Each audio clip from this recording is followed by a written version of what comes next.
Hey, deserving listeners, 90 Day Fiancé. Let's watch. Someone do this now. I can't help it. He's really hurting me this time. I mean, I just don't.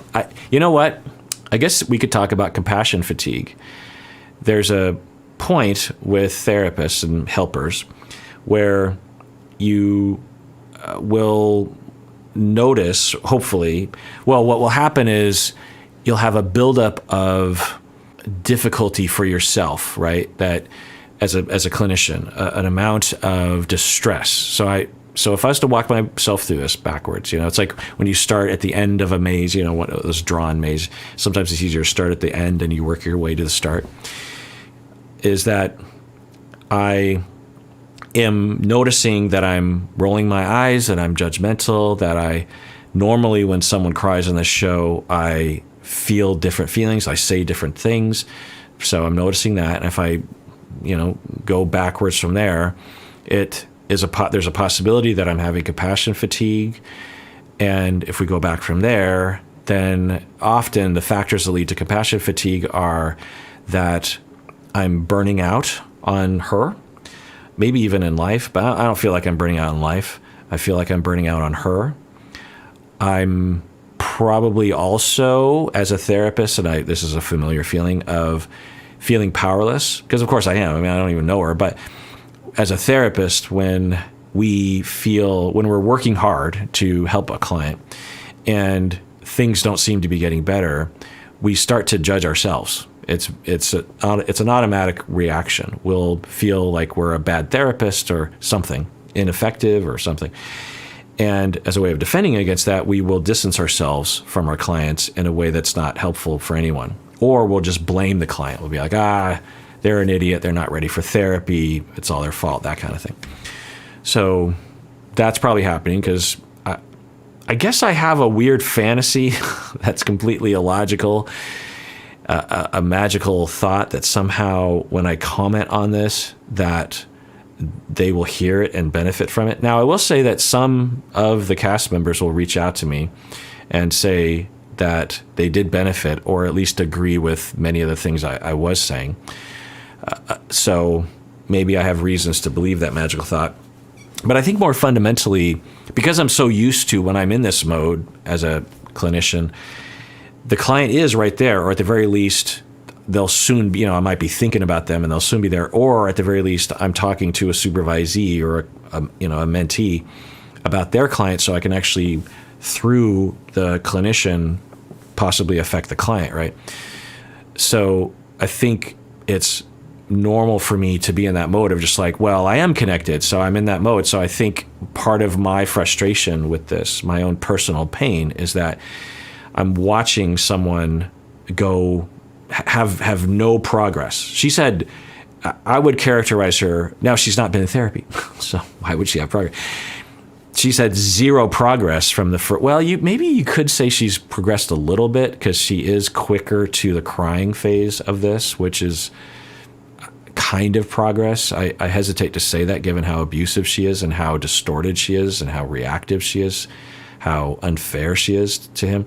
Seeming, who knows, again, maybe they'll drop a bomb later in this episode or season that he is totally cheating and that it's all justified, but I can only go off of what I see.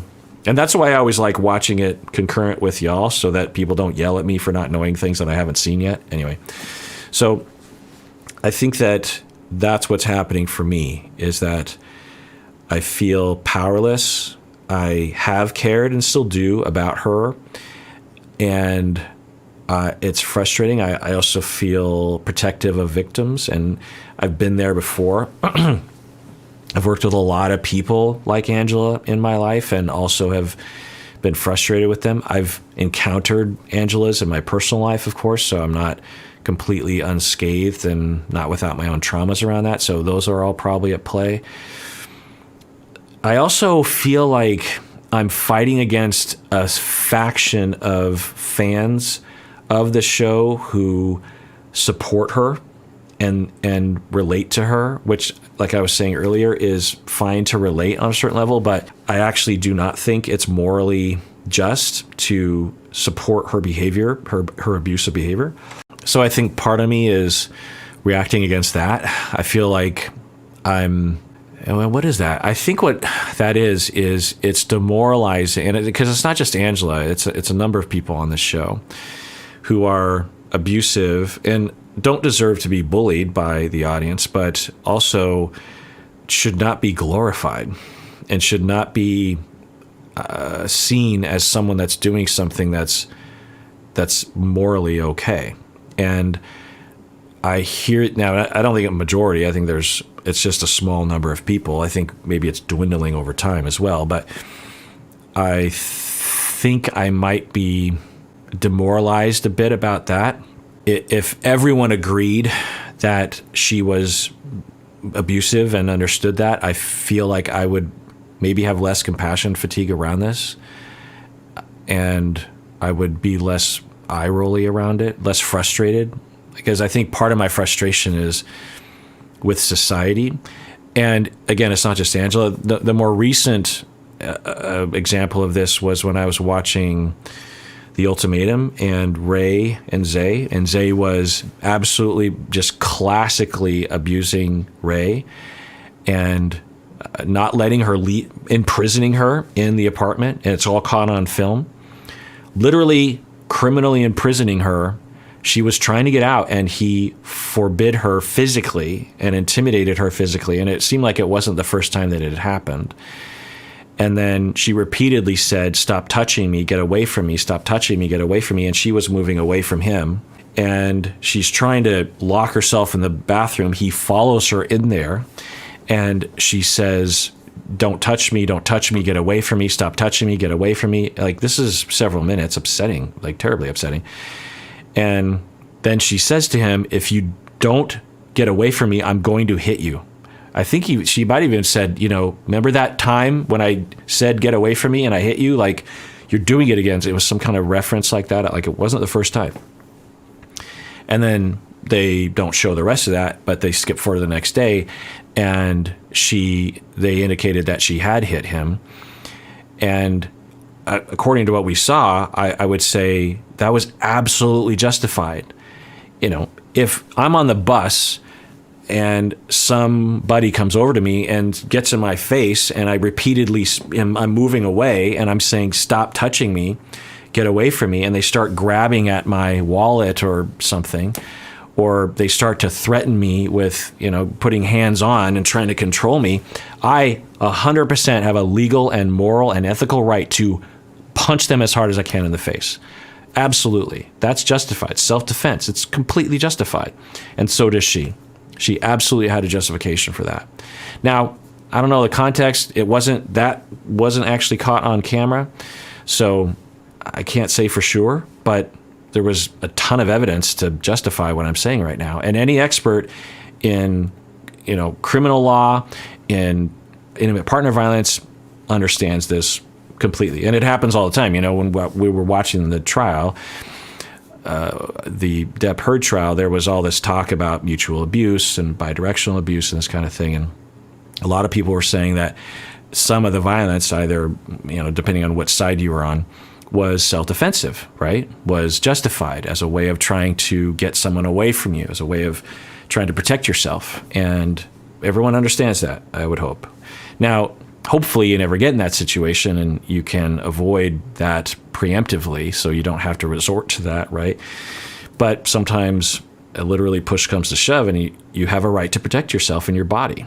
So all of that is clear, and yet I didn't see anyone on the show, in the general discourse online, that was saying what I'm saying. I saw a classic intimate partner violence moment in which Zay was abusing her that would have, in my experience, held up in a court of law, and especially when you go to clinicians that assess this sort of thing, imprisonment, all those kinds of things. And yet, all the discourse was that not only Zay was okay, but Ray was the abusive person. And she's the one that apologizes the next day. And I thought, am I in bizarro world? Like, I honestly started to feel a little gaslit by that experience. Now, it's not gaslighting, but the feeling of like, it must be me, right? Because no one else is reacting this way? And I said what I said in the video. I just because I'm like, and so it's stuff like that, experiences like that are demoralizing, that such a clear example of abuse that's so obvious to people like me, to experts, is completely lost on people, just completely lost, completely just a different narrative. I think based on the fact that people liked Zay as a person, which is fine. I did too. I liked him. I actually thought he was a really, of the men on that show, he was perhaps the healthiest emotionally. He could be vulnerable at times. There was that scene with him and the other woman that was attacking him. Anyway, point is I liked him too. And for whatever reason, people hated Ray. From what I found out, like there was this massive hate campaign against her, which I did not understand. Sometimes I understand why people are hated on the show. I don't think it's okay to hate these individuals, but anyway, so it was just based on that bias. It's like, well, everyone hates Ray and everyone loves Zay, and so everyone just saw the interaction through that lens, right? And so I think my judginess and rolling of the eyes and lowered compassion for Angela has to do with that happening to me and not really feeling resolved, feeling like not, because Angela and Michael, I'm guessing Michael can handle himself, but there's so many, take it from me, and I'm sure some of you know, but maybe you don't. Currently, right now, especially when we include the entire human race, these relationships are happening, and they're worse because the perpetrator is worse, and they're living together, and the victim has even less control of their lives. And it's not being filmed, right? Just imagine what she'd be doing if it wasn't being filmed. Now, that's actually, I don't know if I've thought about that. I wonder what it would be like if it wasn't filmed, because what I believe to be her humiliation trauma, I wonder if she actually exaggerates her reactivity towards him. And I wonder if we could ask Michael if he would say, yeah, when the camera's on around, she's way more reasonable. I wouldn't even be surprised if that were true. It doesn't justify it, but yeah, it's pretty demoralizing, honestly. Now, I know many of you understand and see it and totally get it, and are clinicians and totally get it. So I know that you're out there, and I think that's the majority, even regardless of what I have to say about it. I know a lot of people see it that way, so I'll try to keep that in mind. He's got me blocked on Instagram. I haven't did nothing for him. He got you blocked. I'm blocked. You don't do that to your wife. Mama, don't you think he might be reacting to you doing that as well? Doing what? Social, talking to other people online? Talking about the duets with Billy? Yes, I am. Wow. With how the conversation was going, I didn't think she would bring it up. So, yeah. All right. Let's see what Angela says here. I started duetting him because he's trying to get a kidney. I really care about Billy's health. Every one of my duets says #awareness. Wow. Overt sexuality between you and another man online. It's just because you really care about him, you want him to get a kidney. I mean, that's nice, but what? It's complete lack of awareness. It's your daughter, right? It's not Michael, it's your daughter. It's your daughter. And the daughter totally validated everything earlier in the conversation. Was listening, was saying, oh, that's horrible that Michael didn't do that. And then she's like, well, do you think maybe he's on Instagram because of what you're doing?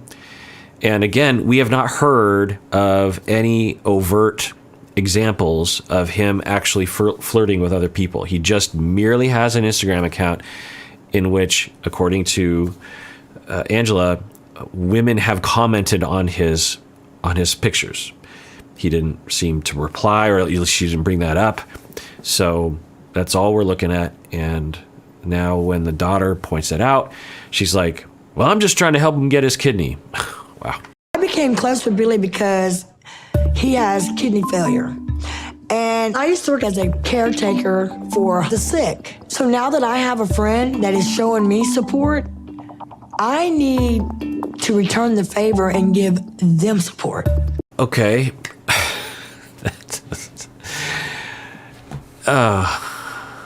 What happens when she watches the show? Does she go, huh, wow, I look really like a fool, like I'm completely lying or unaware and denial or something? Overt sexuality. And I think even like, heart emojis, and anyone watching would absolutely assume that they are having sex, or that they are about to have sex, or that they want to have sex with each other or something. I don't think anyone would think that it's a platonic, supportive relationship only. In the best way I know how. Maybe I did grow a little, social media crush.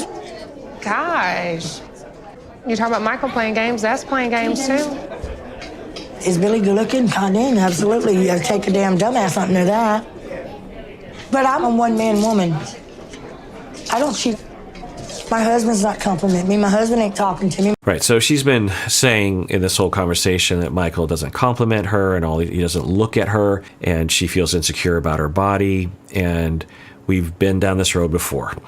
We don't know, but previously when she would make those accusations and Michael would actually have a chance to defend himself, he would say, "What are you talking about? I do compliment you." And he might also say, "When you're yelling and screaming at me all the time, there's no time for me to compliment you. And or I don't feel like complimenting you when you're verbally abusing me and rejecting me all the time and putting cakes in my faces and hitting me. I'm sorry that I can't compliment you while you are abusing me." So it's just a broken record at this point. I really do think that, he's seen her as an opportunity to come over here to America. And I think that, he gained that connection with her. And it's been easy to play her ever since. When are you going to put an end to it? I take them vows seriously, God. I don't play with God when I say for better or for worse. I need to fly my ass over there. She's so all over the place. It's like it's hard to track. So now the daughter is agreeing with her and saying, yeah, you should leave him. He is playing you. And then she counters with, what are you talking about? I take my vows seriously. What?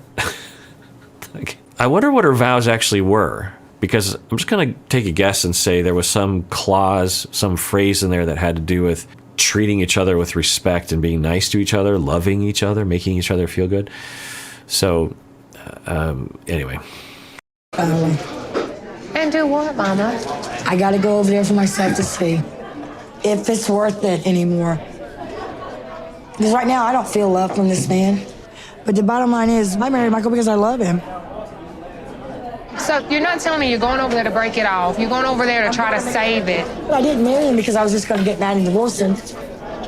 Yeah, I think for the daughter, she lives with this all the time, right? So her facial expression, there was a few facial expressions in there, and I imagine she is, a billion times more frustrated with Angela than I would be. So I can't imagine how frustrating this would be for her to experience. Now, I will say that she seems extremely convinced, and I think always has, that Michael is a psychopathic scammer.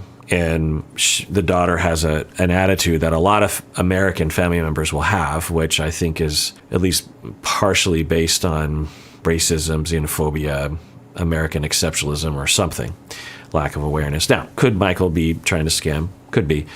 But there's no evidence of that directly, obviously. The same evidence is there with Michael as it is with countless other people on this show, and maybe they're all scamming the Americans, but I don't think so. So I'll say that. But anyway, I think putting that aside of that perspective, which, and maybe she's closer to us, so maybe she knows. But anyway, putting that aside, I think that she's witnessing the sort of pendulum swing of Angela, where it's one extreme or the other, and she is frustrated with it. It's been 2 years since we've seen each other. I had to see this man face to face. You know, don't roll your eyes fluttering to the back of your head. Okay. Yeah. I don't think we've seen the daughter roll her eyes before. I think that's a sign of frustration, contempt, same old, you're like, oh, here we go again. Skyla's never liked Michael, and I know she's just trying to protect me. The timing of this trip to go to Nigeria right now is crucial because I don't have much time left. I need to know if I'm going to stay with Michael or divorce him because this visa could be approved at any time. And if that's true, I have no control of this relationship if he gets here and he don't want to be with me. All right, well, I want to thank everyone for liking, subscribing, hitting the bell. All those kinds of things do actually help us. If you want to support us, that is a way to support us. And everyone out there, please take care of yourself because you deserve it. You really, really do.